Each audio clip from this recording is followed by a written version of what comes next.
had someone recognize, oh, you're so-and-so's granddaughter or you're so-and-so's great-grandson, and they immediately proceed to be nice to you? The kindness of your great-grandfather or the kindness of your grandmother, and that kindness has not been forgotten, even if like a couple of generations has passed.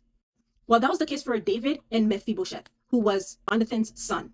So back in 1 Samuel 20, David and Jonathan make a covenant with each other. And Jonathan tells David, do not remove your unfailing kindness away from me for as long as I live, and do not ever cut off your kindness from my family, even when the Lord has cut off every one of your enemies from the face of the earth.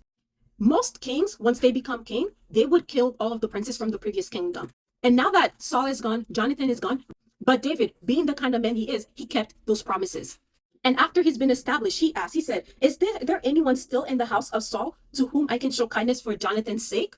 The relationship that David and Jonathan had with each other was so special that David, even though Jonathan was dead, he still wanted to keep the covenant and show kindness to Jonathan's son.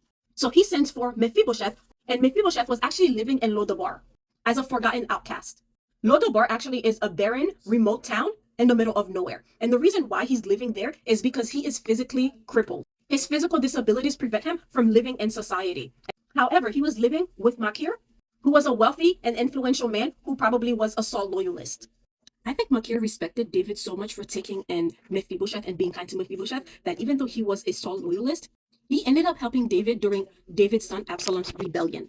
Also note that Mephibosheth, from 2 Samuel 4, we saw that he has been crippled in both feet, which means that he could never be king. He could never be a rival king against David. But David invites him to eat in his house, on his table, all the rest of his life, as if he was one of David's sons. And then David restored to him all the land of Saul, his grandfather. And David appointed Ziba to manage that land, to manage the farm, to manage the wealth for Mephibosheth and Mephibosheth's son, Micah. So David takes Mephibosheth outside of society and restores him back into society. Not just into society, but sits him at his own table so he can eat with him, and then restores to him all the land of Saul. David was not greedy, at least in that case.